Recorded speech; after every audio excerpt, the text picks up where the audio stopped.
ثقت خديجة رضي الله عنها برسول الله صلى الله عليه وسلم لما بلغها من صدق حديثه وعظيم أماناته وكرم أخلاقه فاستأجرته لتجار لها وضاعفت له الأجر، وكانت رضي الله عنها امرأة عاقلة شريفة. فلما عاد صلى الله عليه وسلم وأخبرها غلامها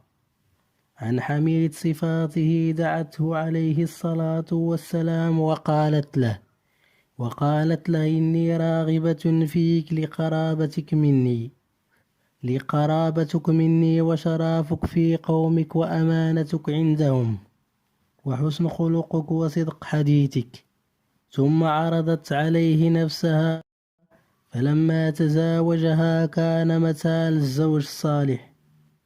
وكان موضوع احترامها وتقديرها يدل على ذلك